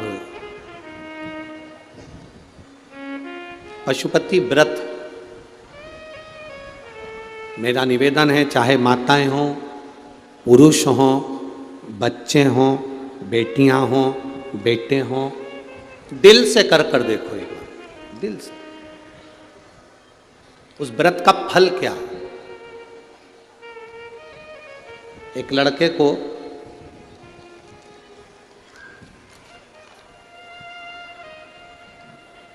मेरा नाम स्नेह लता देवी, पति का नाम ओपीसर यादव, निवासी बुढ़ाना गांव, आगरा, उत्तर प्रदेश की हूँ। कहीं बैठी हो तो हाथ हिला सकती है, अगर कहीं बैठी हो तो अपना हाथ हिला सकती हैं। स्नेहलता देवी, पति का नाम ऑफिसर यादव, निवासी बुढ़ाना गांव, आगरा, उत्तर प्रदेश की निवासी हूँ। कहीं बैठी हो तो हाथ हिला सकती हूँ। मैं भोले बाबा का क्या वर्णन करूं गुरुदेव। वास्तव में बाबा बाबा है। मेरा बेटा एसएसबी में पास हो गया था, बेटे का मेडिकल होना था। उसी टाइम बेटे के आंख में फलिश आ गया, उसको लकवा लग गया। अब बेटे ने एसएसबी में पास कर लिया, पर उसके चेहरे पर लकवा लग गया और 11 दिन बाद उसका मेडिकल था। गुरुदेव 11 दिन बाद मेडिकल होना था। बड़ा चेहरा काम नहीं कर रहा था, आंख से टेढ़ी हो गई थी, मुख टेढ़ा हो गया था। करता क्या, एमआरआई कराया, सब कुछ कराया, इलाज चालू हुआ, पर 11 दिन में पैरालिसिस कैसे ठीक हो सकता है। उस बच्चे ने, बेटे ने कहा, मां मैं क्या करूं, 11 दिन बाद मेरा मेडिकल है और मुझे पैरालिसिस हो गया है। मेरी बेटी उसी समय पर रात को मुझे फोन कर कर कहती है, मां भैया को अगर पैरालिसिस हुआ है और उस पास हो गया है, मेडिकल होना है उसका, एक काम करो, शंकर जी पे चढ़ी हुई बेलपत्र उस बेटे तुम्हारे अब मेरे भाई को उसको खिलाना प्रारंभ करो और एक बेलपत्र उसके चेहरे पर लगाओ। मैंने उसके चेहरे के पास में बेलपत्र रख दी गुरुदेव। डॉक्टर अपना इलाज करते रहे। इलाज 8 दिन तक चला। मेडिकल होना था 11 दिन के अंदर, थोड़े दिन और बचे तो 2-4 दिन, बेटा कैसे ठीक होता। पर बाबा की कृपा क्या होती है गुरुदेव। 9 सालों से मेरा बेटा तैयारी कर रहा था। बाबा की कृपा का मैं क्या गुणगान करूं गुरुदेव। पहले तो मेरे बेटे ने कहा, माँ पशुपति व्रत से कुछ होता है क्या। मैंने शंकर की बेलपत्र उठाकर संकल्प लिया, मैं तेरा पशुपति व्रत चालू कर रही हूँ, मेरा बेटे का मेडिकल पास कर देना, उसका मुंह टेढ़ा हो गया है, तू संभाल लेना। दुनिया का पहला केस होगा गुरुदेव, जो लकवा 11 दिन में ठीक हो सकता है। ये दुनिया का पहला केस है गुरुदेव। एक बेलपत्र के खाने से और शिव जी के चढ़े हुए जल को मुंह पर लगाने से 11 दिन के बाद मेरा बेटा मेडिकल कराने गया तो मेडिकल में पास हो गया, उसका चेहरा भी सही हो गया। ये दुनिया का पहला पत्र। शिव तत्व ओघड़ी है शंभु शंकर। मेरा बेटा जिसको कहता था मां इससे कुछ नहीं होता, अब मेरा बेटा खुद पशुपति नाथ का व्रत कर रहा है। मेरा बेटा स्वयं पशुपति व्रत क्या है ये दुनिया के लोग जब समझेंगे। आज के ज़माने में तो पशुपति व्रत को लोग समझते नहीं हैं। उन्होंने कह दिया सियोर वाले महाराज का बनाया हुआ व्रत है। लोग सोचते हैं कि सियोर वाले महाराज का बनाया हुआ है, पर उनसे निवेदन करेंगे पहले शिव महापुराण में एक बार पशुपति व्रत और पशुपति अस्त्र को पढ़ो। पशुपति व्रत को भी पढ़ो, पाशुपत्य अस्त्र को भी पढ़ो। जो पाशुपत्य अस्त्र जो काम करता है वही काम पशुपति व्रत करता है, वही काम। कितने व्रत होते हैं जम के बोलो जरा। 5 व्रत पशुपति के होते हैं। कितने दिए लगते हैं? 6 दिए लगते हैं। घर में मीठे का प्रसाद बनता है। पूजा की थाली जो सुबह जाती है मंदिर में, वही थाली शाम को जाती है। शाम को 6 दिए प्रसाद एक साथ इकट्ठा जाता है। मंदिर में जाकर सबसे पहले 6 दिए रखे जाते हैं, फिर प्रसाद के 3 हिस्से करे जाते हैं। प्रसाद के 3 हिस्से होने के बाद 5 दिए को जलाया जाता है। रखे कितने जाते हैं? 6। जलाते कितने हैं? 5। कब जलाते हैं? जब प्रसाद के 3 हिस्से हो जाते हैं। प्रसाद के 3 हिस्से हो गए, आपने उसमें बेलपत्री रखकर बाबा को भोग धरा दिया। 5 दिए लगा दिए। दिए जमीन पर 6 ही रखना। जब 5 दिए जला लो, बाबा की पूजन अर्चना कर दो। अर्चना पूजन करने के बाद आते समय 1 दिया और 1 प्रसाद का हिस्सा थाली में वापस लिया। वो दिया जिसको जलाया नहीं है, प्रसाद का 1 हिस्सा थाली में रख कर लाओ, 2 हिस्से मंदिर में रहने दो। बाबा को प्रार्थना करो, बाबा आज मेरा पहला व्रत है, आप स्वीकार करना बाबा, दिल से कर रही हूँ मेरे बाबा, बार बार नहीं कर सकती, मेरी ये चिंता है, इसको हर लेना। प्रार्थना करो। एक ही मंदिर में 5 व्रत पूरे करना है। बीच में कहीं जाना पड़ जाए, व्रत छोड़ दो, आकर करो। तुम्हारे यहाँ शादी फंक्शन आ गया, छोड़ दो, बाद में कर लो। कहीं तुम्हारे यहाँ कोई 30 त्योहार आ गया, कोई व्रत पड़ गया, जो व्रत तुम पहले से करती हुई आ रही हो वो व्रत करना जरूरी है, तो पशुपति व्रत को उस दिन छोड़ दो। अगला व्रत कर लेना। गिनाई में 5 ही आएंगे। रजो धर्म आ गया, रजस्वला हो गए, व्रत छोड़ दो, अगला व्रत कर लेना। किसी के यहाँ का उस व्रत का नियम रहता है कि उस दिन, जिस दिन तुम्हारा पशुपति व्रत है, अगर मायके में भी कर रहे हो तो मायके का सामान अगर ले रहे हो तो उसको पैसे देना पड़ते हैं। इसलिए इस व्रत का नियम है कि उस दिन किसी के यहाँ का ना तो पानी पी सकते हैं ना भोजन कर सकते हैं। अगर हम किसी के यहाँ जाकर मुंह झूठा कर लेते हैं, चाय पी लेते हैं, पानी पी लेते हैं, तो कई लोग कहते हैं हमने व्रत करा, हमें फल नहीं मिला। तुम अंदाजा लगा कर बैठो, पशुपति व्रत का नियम है। मायके में अगर कर रहे हो तो मायके में पैसे देना पड़ता है। मायके में अगर भोजन कर रहे हो पशुपति व्रत वाले दिन तो उसको पैसा देना पड़ेगा। अपने पैसे से पूजन करो, अपने पैसे से उसका फल मिले। तो फिर दूसरे के घर का पानी पी लिया उस पशुपति व्रत वाले दिन, या दूसरे के घर का आपने फलाहार कर लिया या कुछ खा लिया, तो कैसे उसका पुण्य फल मिलेगा महाराज? कैसे पुण्य मिले उसका पुण्य फिर प्राप्त नहीं होता। पशुपति व्रत का नियम अच्छे से धारण करो, बाबा से प्रार्थना कर कर। 5वां व्रत जब पूर्ण हो, जो छठा दिया आप लेकर आते हो उसको घर के दरवाजे पर, घर के अंदर जब आप प्रवेश करेंगे तो अपना सीधा हाथ राइट हैंड जहां होता है वहीं पर बैठ जाओ। घर के बाहर घर की ओर मुख करो, 6ठे नंबर का दिया उस दरवाजे के बाहर जला दो। बाबा से प्रार्थना करो, बाबा मेरा उद्धार करो, कार्य सफल करो। घर के अंदर प्रवेश कर जाओ। प्रसाद का जो एक हिस्सा तुम लेकर आए हो, भोजन करने से पहले सबसे पहले प्रसाद का वो हिस्सा खाइए।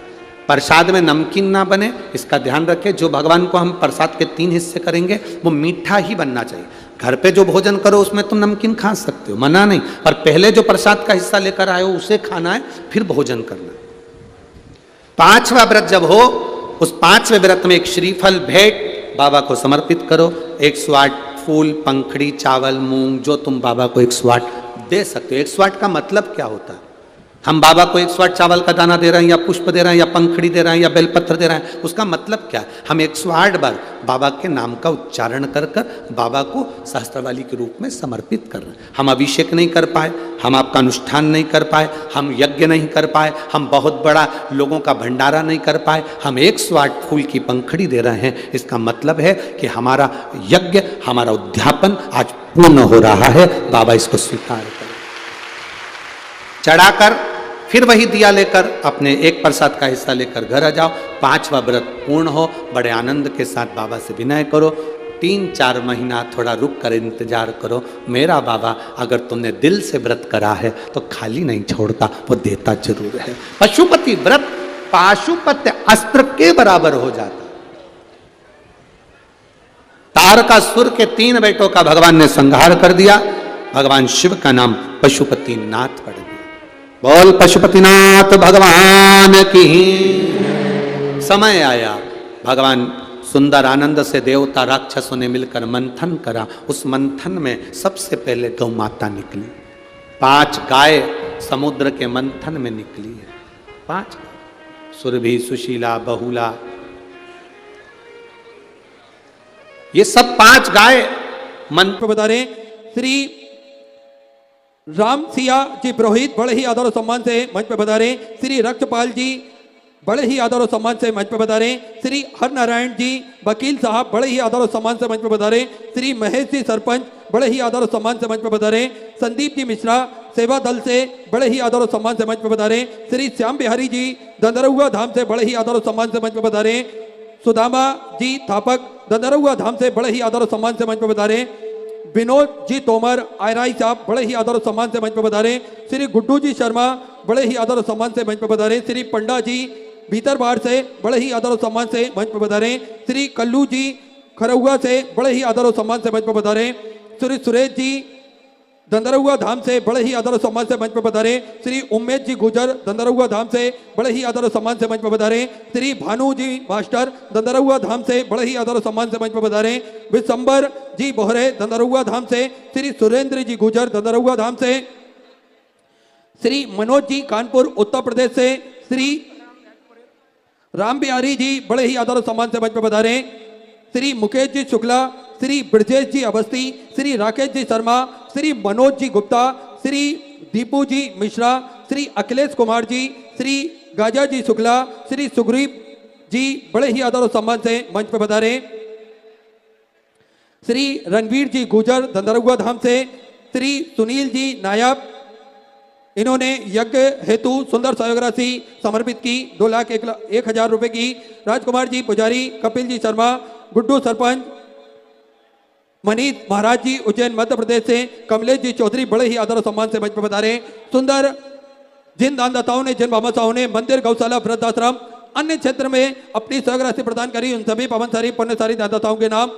उमा दत्त जी तिवारी, लखनऊ उत्तर प्रदेश से 50,001 रुपए की सहयोग राशि आपने बाबा कमलेश्वर धाम हेतु समृद्ध की, बहुत बहुत बधाई। सुंदर विचार आपके सदस्य सहयोग राशि आपने समृद्ध की। बालकृष्ण जी कोटवाल की तरफ से, सूरत गुजरात से, सुंदर आपने 1,001 रुपए की सहयोग राशि आपने समृद्ध की। देवराज जी केलवा की तरफ से, कोटा राजस्थान से, सुधा 500 रुपए की सहयोग राशि आपने समृद्ध की। मिथुन जी खाती की तरफ से सुधा 1,001 रुपए की सहयोग राशि आपने समृद्ध की। श्याम सिंह जी चंद्रावत की तरफ से, मंदसौर मध्य प्रदेश से, सुधा 500 रुपए। देवंगर जीजा राव जी माली की तरफ से, धुले महाराष्ट्र से, सुधा 500 रुपए। रुचिका जी मिलगानी की तरफ से, कुरुक्षेत्र हरियाणा, सुधा 500 रुपए। किरण अरुण जी की तरफ से, भंडारा महाराष्ट्र से, सुधा 500 रुपए की सहयोग राशि आपने समर्पित की। नारायण दास जी भगवती जी अरोरा की तरफ से, वृंदावन धाम से, सुधा 11,000 रुपए की सहयोग राशि आपने बाबा कमलेश्वर धाम में समर्पित की, बहुत बहुत बधाई। सुधा विचार आपके सुधा सहयोग राशि आपने समर्पित की। लक्ष्मीकांत जी, सिद्धराम जी राव रिम्भाड़कर की तरफ से, नांदेड़ महाराष्ट्र से, सुधा 21,100 रुपए की सहयोग राशि आपने समर्पित की। आलोक जी दीक्षित फरुखाबाद उत्तर प्रदेश से, सुधा 500 रुपए। गुप्ता धाम सुधा 1100 रुपए। दया देवी जी की तरफ से, रीवा मध्य प्रदेश से, 500 रुपए की सहयोग राशि समर्पित की। श्रीपति देवी जी की तरफ से, वेस्ट बंगाल से, सुधा 500 रुपए। दुलारी देवी जी की तरफ से, नोएडा उत्तर प्रदेश से, 1100 रुपए। संदीप जी साहू छत्तीसगढ़ से, सुधा 1,001 रुपए की सहयोग राशि आपने समर्पित की। सलाह दिवाकर जी बड़गुजर की तरफ से, मुंबई से, सुधा 1,100 रुपए की सहयोग राशि आपने समर्पित की। राजश्री जी रुपेश जी सराब की तरफ से, पुणे महाराष्ट्र से, सुधा 500 रुपए की सहयोग राशि आपने समर्पित की। कमलेश सरपंच जी चिरोली से बड़े ही आदर सम्मान से मंच पर बता रहे। कमलेश जी सोनी बड़े ही आदर सम्मान से मंच पर बता रहे। मुकेश जी शर्मा बड़े ही आदर सम्मान से मंच पर बता रहे। आलोक जी दीक्षित फरुखाबाद से, सुधा 500 रुपए। गुप्ता में सुधा 1100 रुपए की सहयोग राशि आपने समर्पित की, बहुत बहुत बधाई। ब्रज किशोर जी की तरफ से, शाजापुर मध्य प्रदेश से, सुधा 500 रुपए। मिथिलेश जी के दिल्ली से, सुधा 500 रुपए। संजय कुमार जी सीमा देवी जी की तरफ से, जम्मू एंड कश्मीर से, सुधा 1100 रुपए की सहयोग राशि आपने समर्पित की। रविंद्र शिवाजी ठाकरे की तरफ से, सिरपुर महाराष्ट्र से, सुधा 1100 रुपए। अरुण जी श्रीवास्तव की तरफ से, लुधियाना पंजाब से, सुधा 500 रुपए की सहयोग राशि आपने समर्पित की। अनिता कृष्ण गोपाल जी दैया की तरफ से, पिलानी से, सुधा 500 रुपए की सहयोग राशि आपने समर्पित की। अर्पणा सिंह जी की तरफ से, रायपुर छत्तीसगढ़ से, सुधा 500 रुपए। संजय बित्तल जी राणा की तरफ से, नंदुरबार महाराष्ट्र से, सुधा 700 रुपए की सहयोग राशि आपने समर्पित की। गिरीश बालाजी की तरफ से, लातूर महाराष्ट्र से, सुधा 500 रुपए। शशिकांत पहला जी कुलकर्णी धुलिया महाराष्ट्र से, सुधा 500 रुपए। मीनू जी गोरैया की तरफ से, वेस्ट बंगाल से, सुधा 500 रुपए। जीतू नामदेव जी की तरफ से, बिलासपुर छत्तीसगढ़ से, सुधा 500 रुपए की सहयोग राशि आपने समर्पित की। कृष्णपाल सिंह जी चौहान की तरफ से, उदयपुर राजस्थान से, सुधा 500 रुपए। महेंद्र सिंह जी चौहान बड़पानी मध्य प्रदेश से, सुधा 500 रुपए। शिबू जी गोराई की तरफ से, वेस्ट बंगाल से, सुधा 500 रुपए। मुन्नी देवी जी की तरफ से, सुधा 500 रुपए की सहयोग राशि आपने समर्पित की। विजय जी चौहान की तरफ से, मुंबई से, सुधा 1100 रुपए।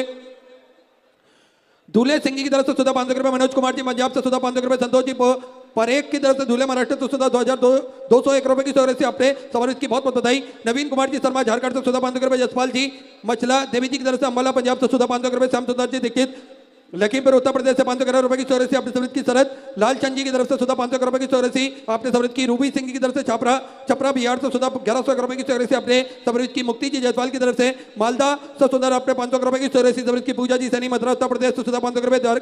दकेश्वर ध्रुव जी की तरफ से, रायपुर छत्तीसगढ़ से, सुधा 1100 रुपए की सहयोग राशि आपने समर्पित की। नरेश कुमार जी अलीगढ़ उत्तर प्रदेश से, सुधा 1100 रुपए। मंजू जी गुप्ता मंडी हिमाचल प्रदेश से, 500 रुपए। नर्मदा जी खंडेलवाल की तरफ से, सुधा 700 रुपए की सहयोग राशि आपने समर्पित की, बहुत बहुत बधाई। राजेंद्र जी की तरफ से, दिल्ली से, सुधा 500 रुपए। कल्पना जी एंगलकर की तरफ से, मुंबई से, सुधा आपने 1,001 रुपए की सहयोग राशि समर्पित की। संगीत जी तनवर की तरफ से, दिल्ली से, सुधा 500 रुपए। शिवांगी जी की तरफ से, दिल्ली से, सुधा 500 रुपए। गीता जी गुप्ता की तरफ से, सुधा 500 रुपए। आशीष जी गुप्ता की तरफ से, सुधा 500 रुपए। आरजी यादव की तरफ से, बड़ौदा गुजरात से, सुधा 500 रुपए की सहयोग राशि आपने समर्पित की। शैलेश कुमार जी की तरफ से, गोरखपुर उत्तर प्रदेश से, सुधा 16,000 रुपए की सहयोग राशि आपने बाबा कमलेश्वर धाम में समर्पित की, बहुत बहुत बधाई। सुधा विचार आपके 14 सहयोग राशि आपने समर्पित की। विनय कुमार जी गुप्ता लुधियाना पंजाब से, सुधा 500 रुपए। राजेश सिंह जी झाला की तरफ से, चित्तौड़ राजस्थान से, सुधा 1151 रुपए की सहयोग राशि आपने समर्पित की। ओम प्रकाश जी पाल की तरफ से, दिल्ली से, सुधा 1151 रुपए की सहयोग राशि आपने समर्पित की। शीला राम स्वरूप जी पांडे की तरफ से, मैनपुर उत्तर प्रदेश से, सुधा 500 रुपए। ओम प्रकाश जी अजय कुमार जी की तरफ से, बेंगलोर से, सुधा 500 रुपए की सहयोग राशि आपने समर्पित की। महेश कुमार जी शर्मा की तरफ से, सुधा 500 रुपए की सहयोग राशि समर्पित की। बिक्कू जी राठौर की तरफ से, जयपुर राजस्थान से, सुधा 5,001 रुपए की सहयोग राशि आपने बाबा कमलेश्वर धाम में समर्पित की, बहुत बहुत बधाई। सुधा विचार आपके 14 सहयोग राशि आपने समर्पित की। द्रौपदी देवी जयपुर राजस्थान से, सुधा 500 रुपए। स्वर्गीय विष्णु जी अग्रवाल की स्मृति में, कोरबा छत्तीसगढ़ से, सुधा 500 रुपए। दिलीप सिंह जी चित्रकूट उत्तर प्रदेश से, 500 रुपए। रेखा विजय जी अग्रवाल की तरफ से, धुले महाराष्ट्र से, सुधा 500 रुपए। भारती जी तिवारी दमोह उत्तर प्रदेश से, सुधा 500 रुपए। शीला जी चौहान की तरफ से, सुधा 1100 रुपए। रितेश जी चावला की तरफ से, दिल्ली से, सुधा आपने 500 रुपए की सहयोग राशि समर्पित की। बबीता नितिन जी महाजन की तरफ से, बुरहानपुर मध्य प्रदेश से, सुधा आपने 1,001 रुपए की सहयोग राशि समर्पित की। कृष्णा जी पवार की तरफ से 14,500 रुपए, गुप्ता धर्म 14,500 रुपए, स्वर्गीय गिरीश जी सिंगल की स्मृति में दिल्ली 14,500 रुपए, रवि जी वर्मा की तरफ से अतरौली 14,500 रुपए, निर्मला जी टाक की तरफ से अजमेर राजस्थान 1100 रुपए, प्रमोद झा रानी देवी जी की तरफ से झारखंड 14,500 रुपए, अंकित जी पठानिया की तरफ से कांगड़ा मध्य प्रदेश से 1100 रुपए की स्वर्गीय की सीता जी वर्मा फिरोजाबाद से 500 रुपए की स्वर्गीय अपने स्वर्गीय की शालिनी जी वाजपेयी की तरफ से हावड़ा वेस्ट बंगाल 1100 रुपए, गायत्री जी पवार जयपुर राजस्थान 500 रुपए, रामप्यारी जी की तरफ से हरियाणा 500 रुपए, गुप्ता धाम 1100 रुपए, अतुल जी कुलकर्णी पुष्कर धाम से सुधर अपने 2001 रुपए की स्वर्गीय समर्पित की, अंकित जी चौधरी की तरफ से 500 रुपए, गुप्ता धाम में ब्यावर राजस्थान से 1100 रुपए, शशि किरण जी की तरफ से सोनीपत हरियाणा 500 रुपए, रोहिणी भाई जी चरणदास जी पवार की तरफ से नंदुरबार महाराष्ट्र से 500 रुपए, राम तीर्थ जी त्रिवेदी की तरफ से दिल्ली से 500 रुपए, महिपाल जी राठौर की तरफ से नागौर राजस्थान से 500 रुपए की तरफ से वेद प्रकाश जी वर्मा अतरौली से 500 रुपए, राकेश कुमार जी वर्मा की तरफ से रायपुर छत्तीसगढ़ से 500 रुपए, गणेश जी सिरसाट की तरफ से धुलिया महाराष्ट्र से 500 रुपए, नागेंद्र जी शर्मा की तरफ से अलीगढ़ उत्तर प्रदेश से 500 रुपए, मनोज जी चौहान की तरफ से फिरोजाबाद से 1,001 रुपए की स्वर्गीय अपने स्वर्गीय की, विजय स्वराज जी सेना की तरफ से झारखंड से 500 रुपए, राजरानी जी गुप्ता की तरफ से दिल्ली से 21 रुपए की स्वर्गीय अपने स्वर्गीय की, चंद्रा जी भट्ट की तरफ से हल्द्वानी उत्तराखंड से 1100 रुपए, नंदन कुमार जी की तरफ से बिहार से 551 रुपए की स्वर्गीय की। सभी दानदाताओं को मैं हृदय की अनंत गहराई से नमन करता हूँ, दंडवत करता हूँ, प्रणाम करता हूँ।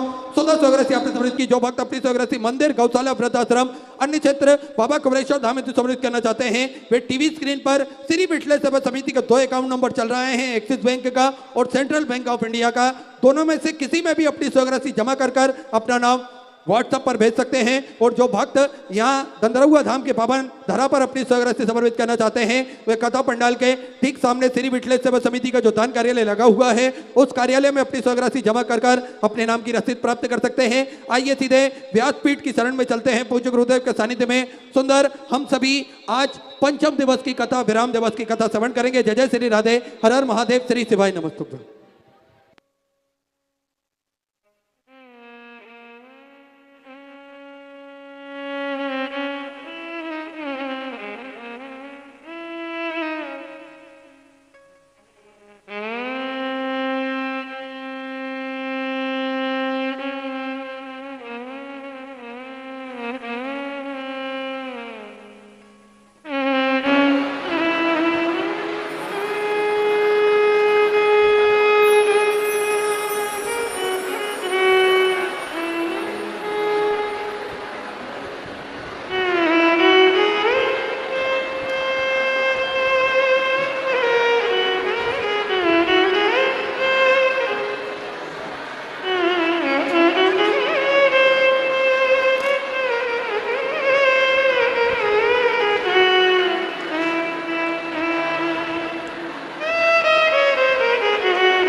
धरण की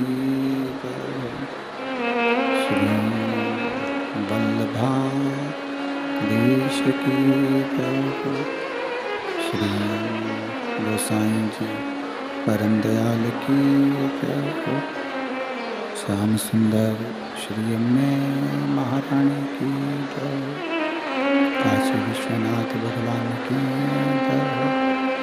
गौरा महारानी की जय, श्री गणेश जी महाराज की जय, सरस्वती मात की जय, खेड़ापति सरकार की जय, कुबेरेश्वर महादेव की जय, महान कालेश्वर भगवान की जय, ओंकारेश्वर भगवान की जय, गदरौआ धाम श्री हनुमान जी महाराज की जय, सीताराम सरकार की जय हो।